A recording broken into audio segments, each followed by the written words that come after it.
The outside world is bathed in an unpredictable, erratic neon glow that slices through the rain-slicked glass of our windows, casting long, vibrating shadows across the floor of our rooms. It is long past midnight, yet inside our modern dwellings, a fierce and synthetic storm is raging through our nervous systems. We sit crouched over the sharp glare of our laptops, the battery heat melting against our thighs, while our smartphones deliver a high-pitched, relentless electronic pulse that shatters the silence of the night. Every few seconds, a new notification lights up the dark, throwing us a tiny crumb of digital validation or a simulated crisis that demands our immediate, frantic attention. We can taste the dry, metallic, stale energy drinks we compulsively consume to stay awake, trying to keep pace with a hyper-accelerated society that never sleeps, never rests, and never stops demanding our productivity. Outside, the natural world is performing an entirely different, ancient choreography. The vast night sky holds the earth in a quiet, dark embrace. The rain falls onto the pavement with a steady, soothing rhythm, and the nearby trees grow in silent, unhurried millimeters, cooling their roots in the damp soil. But we have become completely deaf to this expansive, grounding symphony. We have traded the deep peace of the natural world for the claustrophobic confinement of a continuous, high-octane combustion, trapping our attention inside a kaleidoscope of flashing data and synthetic urgency. We are a generation that has become deeply, pathologically addicted to emotional intensity, trapped in a shared modern condition where we confuse a state of chronic biological panic with actual aliveness. We have signed a silent, invisible social contract that tells us that unless we are actively fighting a crisis, defending ourselves against an impending threat, or riding a massive wave of public recognition, we are somehow dead, irrelevant, or falling dangerously behind. We wake up already in an existential deficit, our hands reaching instinctively for our devices before our eyes can even adjust to the morning light, immediately flooding our pristine, waking consciousness with the volatile opinions, outrages, and demands of the outer world. We actively seek out friction. We find ourselves compulsively scrolling through catastrophic global events, magnifying trivial workplace misunderstandings into epic corporate battles, and manufacturing unnecessary friction within our closest relationships just to keep our adrenaline spikes alive.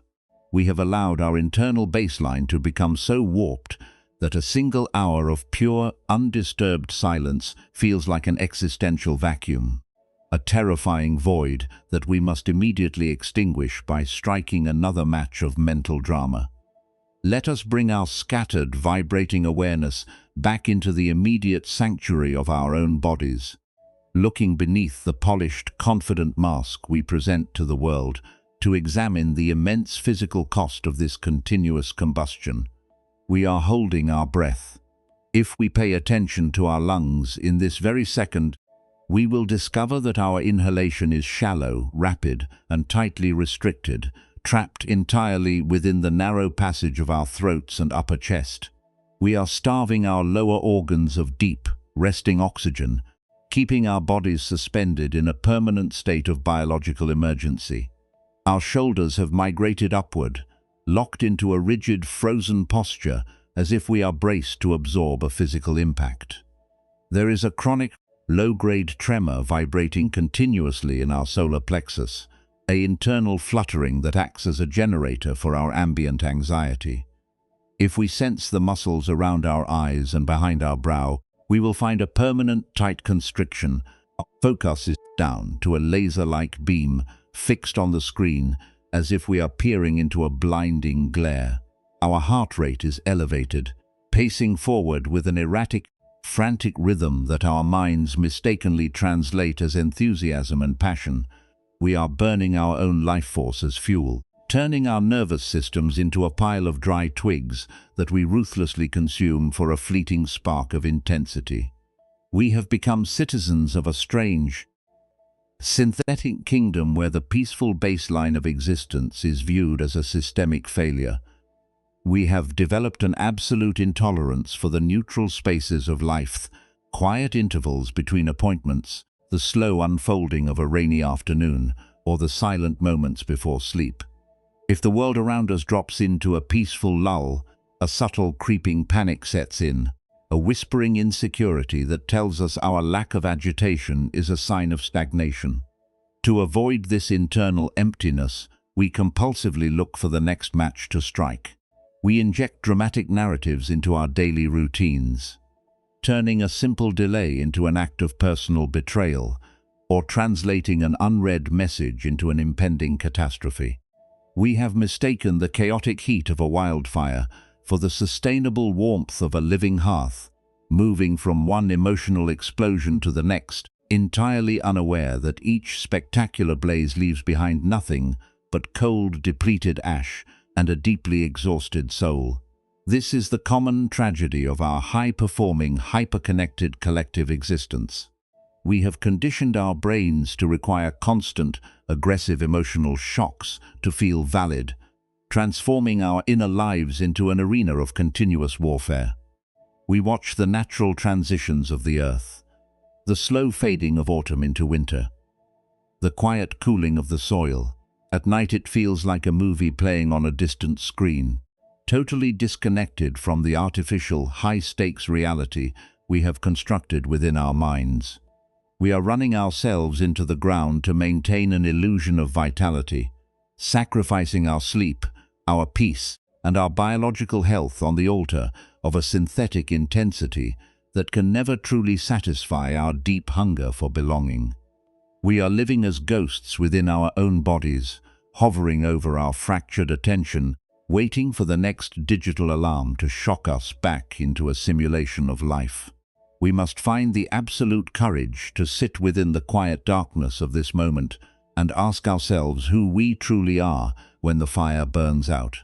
Who are we when the notifications are silenced, when the drama resolves, and we are left alone with the stark, unvarnished rhythm of our own heartbeats?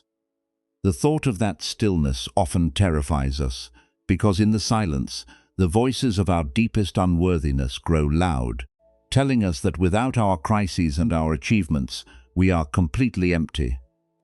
But this reflection is not an invitation to despair. It is the beginning of a radical self-examination.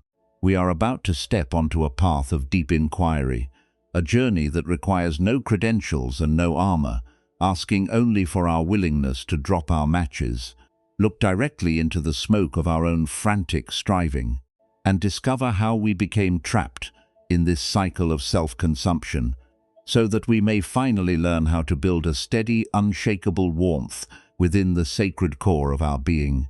The heavy, smoke-laden atmosphere of our self-induced firestorm begins to clear slightly as we rest within the dark space of our shared exhaustion, allowing a deeper, cooler inquiry to surface from the embers of our chronic stimulation. We must find the radical courage to look directly into this internal burning and ask ourselves a fundamental question that our hyper-accelerated society desperately tries to avoid. What exactly are we trying to defend when we continually set our own nervous systems on fire? Who is this entity that feels so chronically bored by silence, so terrified of neutrality, and so permanently dependent on the next chemical shock to validate its existence? When we strip away our dramatic narratives, our simulated corporate emergencies, and the exhausting emotional conflicts we stage in our relationships, we uncover a profound and subtle case of mistaken identity. We have constructed an imaginary, highly volatile, self-image fictional baseline that believes it only solidly exists when it is in friction with reality, and we are systematically destroying our physical and mental health because we have mistaken the heat of self-consumption for the authentic warmth of being alive. To dissect the root of this continuous self-immolation, we can look to a profound psychological anatomy offered by ancient baseline wisdom regarding the nature of human pain. When an event occurs in our lives, a project is delayed, a partner expresses a boundary, a social media post receives no engagement, or a quiet Sunday afternoon unfolds without a single plan, we are struck by an inevitable occurrence. This initial experience is the raw, unedited reality of being a sensitive human being navigating a complex, changing universe. It is the natural fluctuation of our biological energy, the objective truth of a temporary lull in activity, or the standard variation of human circumstances. This is the first impact, a universal condition of existence that carries its own organic texture, but contains absolutely no inherent suffering. It is simply the neutral weather of a human life passing through our spacious awareness. However, almost instantaneously, our modern minds perform a highly destructive act of psychological secondary damage. We do not merely allow the quiet space or the minor frustration to exist. We immediately launch a second, far more devastating impact directly into our own open hearts. This second impact is the elaborate, volatile, and frantic commentary we construct about the baseline reality.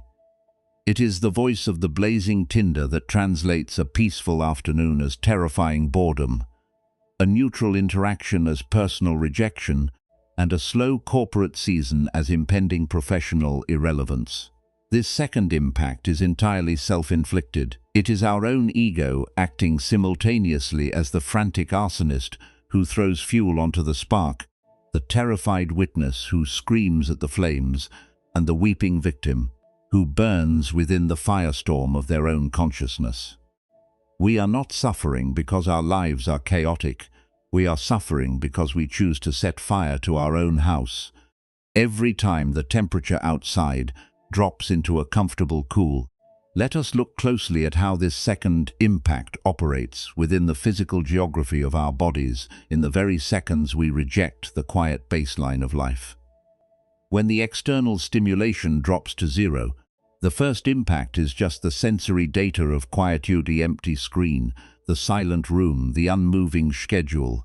But the second impact arrives as that vibrating, hypervigilant tremor in our solar plexus, the rapid acceleration of our pulse, and the shallow, hyper-extended breathing that traps oxygen in our throats. This physical distress is not being caused by the silent room, it is being generated by the terrifying narrative that we are attaching to the silence right now. We tell ourselves that if we are not agitated, we are stagnant, and if we are stagnant, we will be forgotten. The ego convinces us that our survival is directly dependent on being loud, frantic, and highly reactive.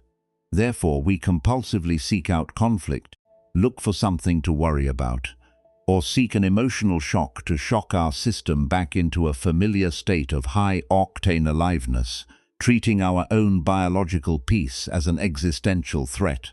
This relentless drive for emotional intensity is rooted in a massive existential delusion.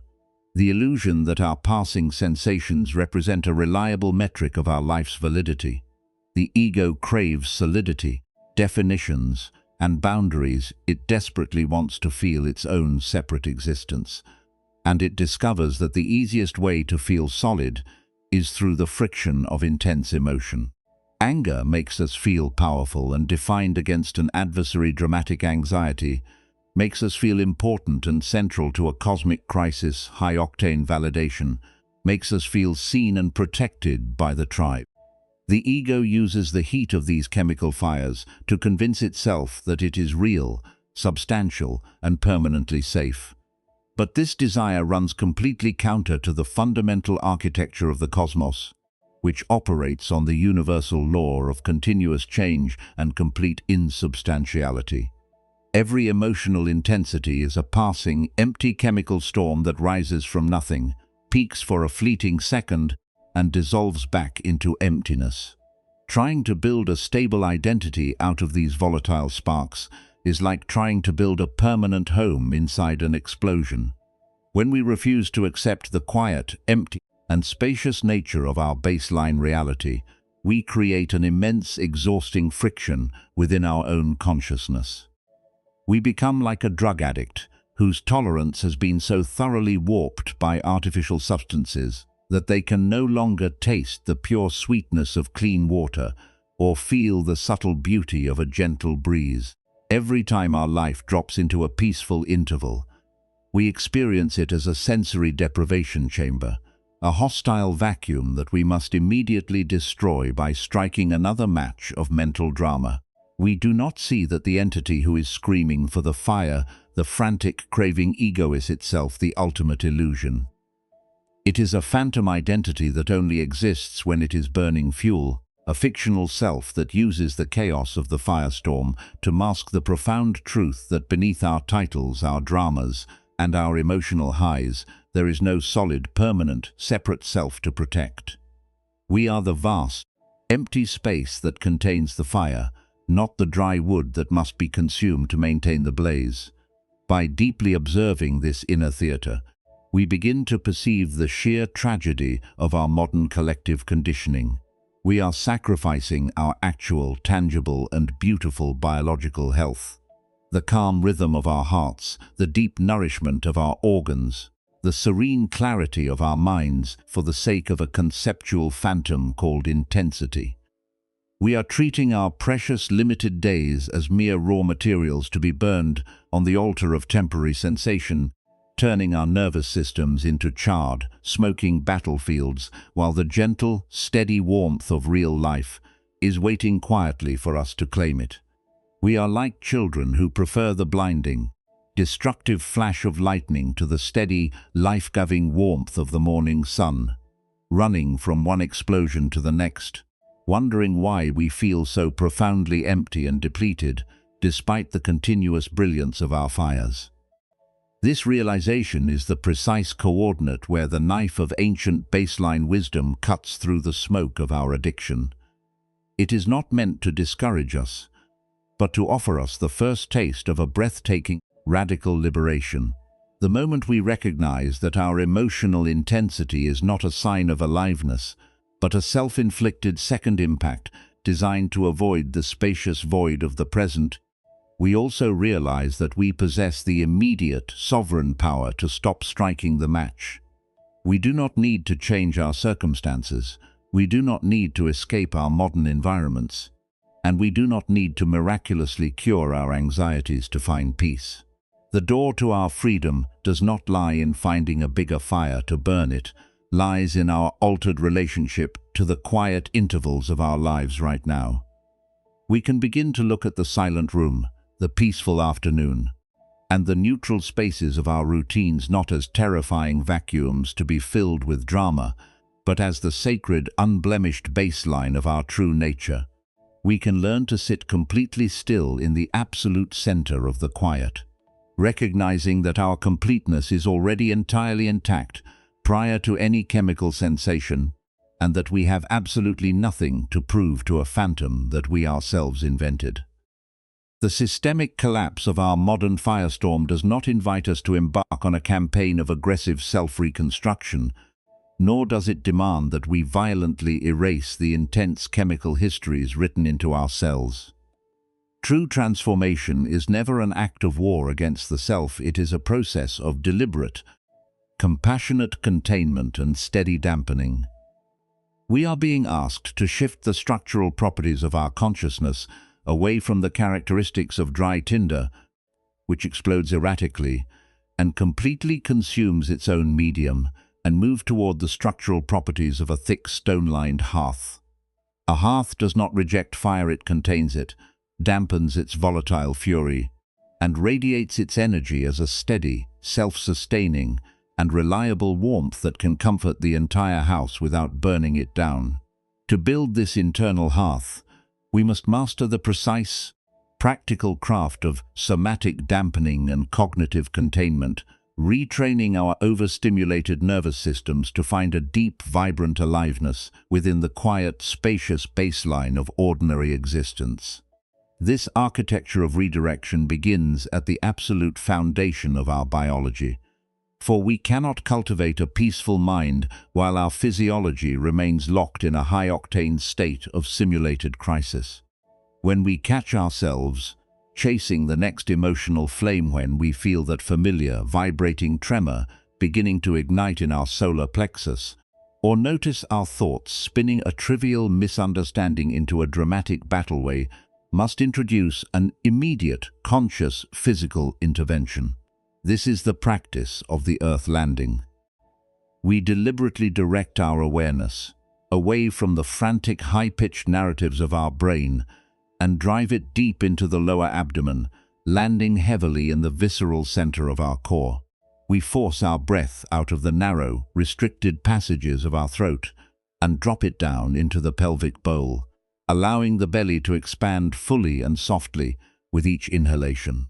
We hold the breath at the baseline of the expansion for a brief, quiet second, cooling the overheated core of our nervous system, and then release it through a long, slow, and unhurried exhalation, letting our physical frame sink heavily into the floor or the chair beneath us.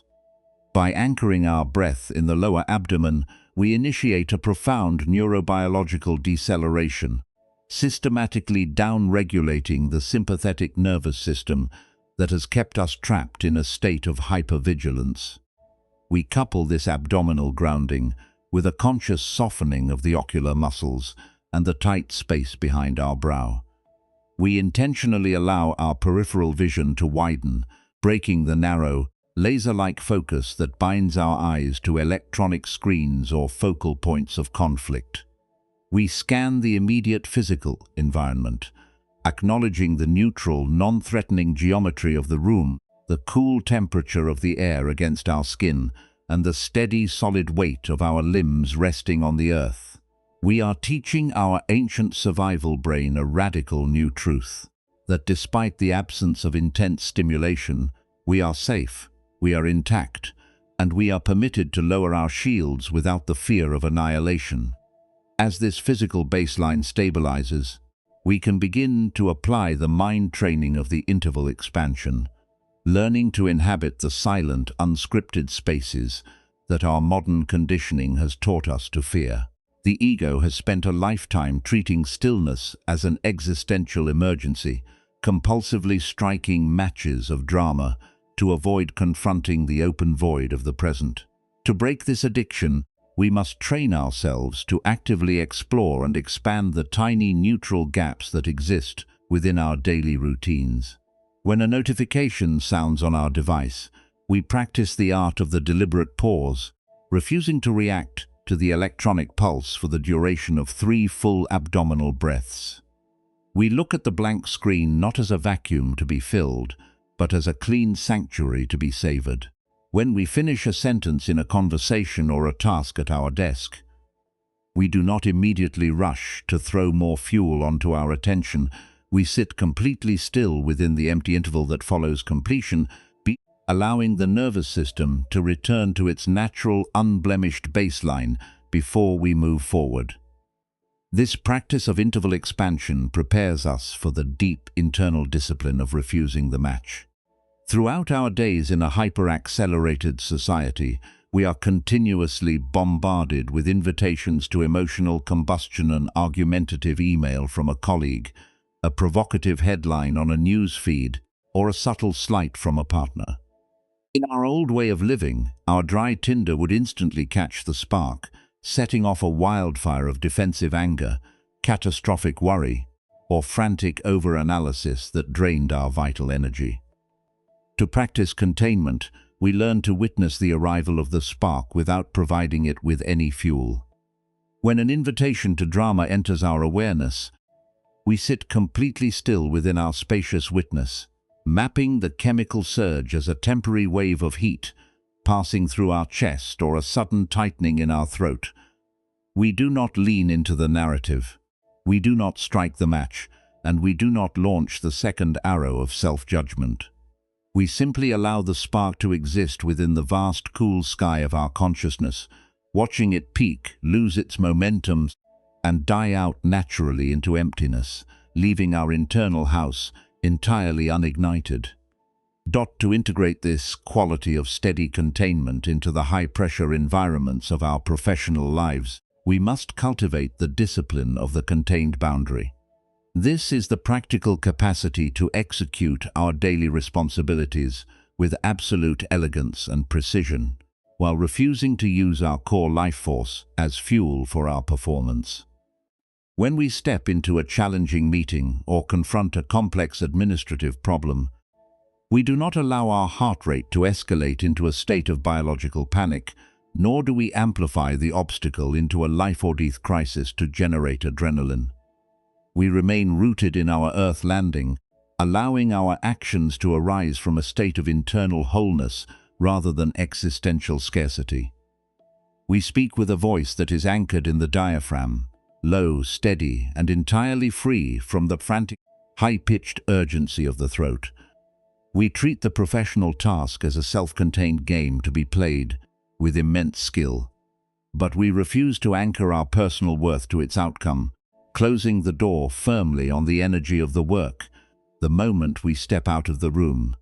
We can ground this contained boundary through a systematic daily practice of somatic dampening that we introduce into our transitions. Between the conclusion of our professional obligations and the return to our personal lives, we carve out a sacred 10-minute window of absolute neutrality. We turn off all electronic devices, eliminate all background noise, and sit in a dimly lit space with our eyes half closed. We bring our attention to the heart area, and instead of allowing it to burn with the residual worries of the day, we visualize the thick, protective stone walls of our internal hearth closing gently around our core energy. We allow our internal temperature to cool, letting our muscles soften, our pulse decelerate, and our thoughts settle like dust falling onto a quiet floor. We give ourselves unconditional permission to become completely ordinary, completely silent and entirely useless to the machinery of modern efficiency, recognizing that our value as a living human being is non-negotiable and requires absolutely no external blaze to justify its existence. As we deepen this internal training, we will inevitably encounter the fierce and calculated resistance of our old addiction. The frantic ego will wake up on a quiet afternoon and attempt to provoke us, whispering that our lack of agitation is a sign of laziness, that our peace is synonymous with boredom, and that if we do not find something to fight or worry about, we will become irrelevant to the world.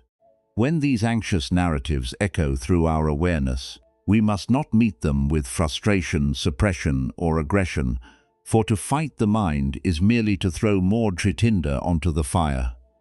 Instead, we look at the thought of boredom with an immense, non-reactive curiosity. We recognize that what the ego calls boredom is actually the pure, unblemished baseline of our true nature, silent, fertile ground from which all authentic creativity, wisdom and love are born. We witness the urge for intensity as a passing chemical withdrawal symptom of an overstimulated nervous system, letting it rise and break within our spacious sky without moving a single muscle in response to its command.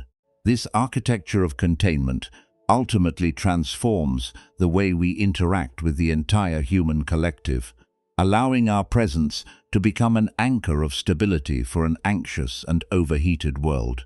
When we are no longer hooked on the addiction to emotional intensity, we stop radiating the volatile reactive energy that triggers the defenses of those around us.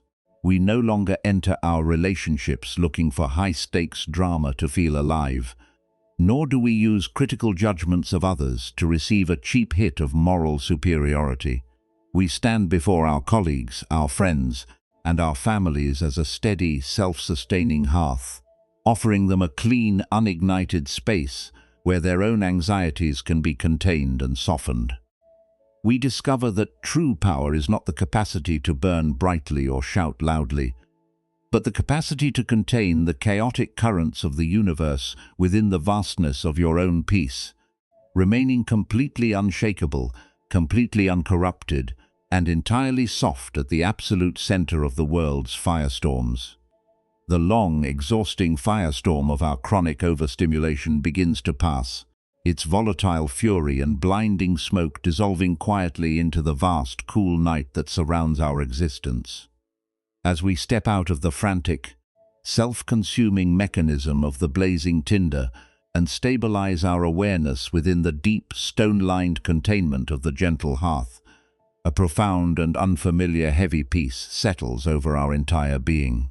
We can feel this structural deceleration directly within the living reality of our physical bodies. The permanent, high-pitched vibration that has agitated our solar plexus for years finally drops into absolute stillness, allowing the core of our nervous system to rest in a state of uncompromised safety. Our throat and upper chest release their defensive constriction, allowing our breathing to migrate downward, flowing smoothly and effortlessly into the deep bowl of the lower abdomen. Our inhalation expands fully and softly, and our exhalation moves with a slow, unhurried ease, grounding our physical frame into the absolute solid weight of the earth beneath us. The hyperextended tightness around our eyes and behind our brow melts away entirely. Our focus shifts from a narrow, frantic beam of hypervigilance to a panoramic, spacious sky of clear, unblemished awareness. We are no longer burning our life force to survive the next simulated crisis. We are contained, rooted, and completely whole. When we look around the immediate perimeter of our modern environments from this quiet center, we discover that the external world has not changed its features. Yet, its capacity to trigger our suffering has been entirely transfigured. The digital devices still flash with corporate demands. The city outside our rain-slicked window still moves at a hyper-accelerated pace, and the complex responsibilities of our modern routines continue their steady, unyielding march. But these phenomena have lost their ignition power. They are no longer terrifying emergencies threatening our existential safety or demanding that we strike a match of emotional drama to prove we are alive. They are simply passing objects, temporary weather patterns rolling through the immense space of our consciousness.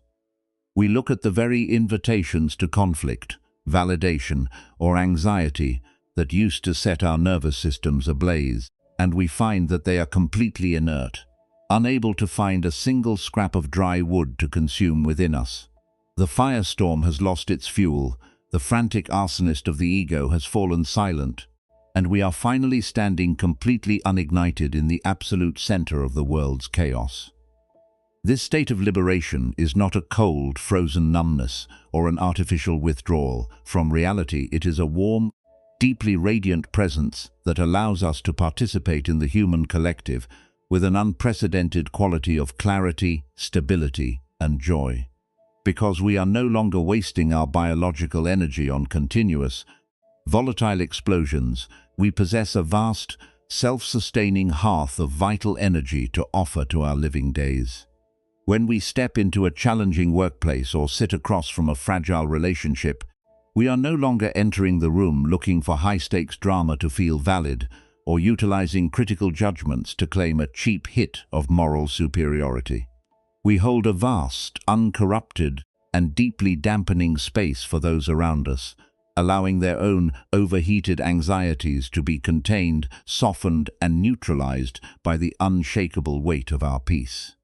We execute our daily duties with the meticulous, elegant craftsmanship of an artist who acts from absolute wholeness rather than existential scarcity, letting our speech arise from the calm depth of our core, low, steady, and entirely free from the frantic urgency of the throat.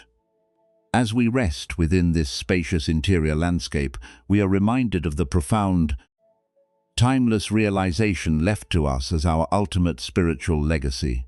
The understanding that our intrinsic completeness has never required an external firestorm to justify its existence. We spent decades treating our sensitive, beautiful human hearts as fuel to be ruthlessly consumed, running from one emotional explosion to the next, believing that the peak of our chemical agitation was a metric of our aliveness. But the truth we have uncovered beneath the smoke is far more radical and breathtaking than the striving ego could ever comprehend. The deep, vibrant peace we were hunting for across 1,000 future horizons was never a destination to be achieved. It was the very sky within which the passing sparks were born. The freedom we sought was not something to be manufactured through the intensity of our sensations, but a baseline reality to be remembered the moment we simply chose to refuse the match and trust our own containment. We have always been the unblemished space, we were merely pretending to be the fire. The erratic neon glare outside begins to soften, and our immediate rooms return to their quiet, natural shadows, but the internal clarity we have cultivated remains entirely undisturbed. A steady, self-sustaining hearth that will guide our steps through whatever storms the future may bring. We are no longer victims of our overstimulated nervous systems, because we have recognized that a life in alignment does not need to be loud, frantic, or highly reactive to be profoundly valid. We move forward into our morning with a soft heart, a cool brow, and an absolute internal sovereignty, knowing that we have nothing to prove, nothing to defend, and nothing to burn from the pristine landscape of our true nature. We are here, our bodies are beautifully anchored in the earth, and we are finally home. As we prepare to close this shared reflection and return to the ordinary current of our daily routines, carrying the steady, radiant glow of the hearth into the noise and challenges of our modern world, let us hold a single quiet inquiry within the deepest chamber of our awareness, letting it resonate without the need for an immediate answer. Who are we in this exact second, when we finally gather the immense courage to let the fire die out and simply trust the vast, unignited space that remains? Mindfulness tip: format the complete text. Design an integration journal. Create a breathwork audio guide.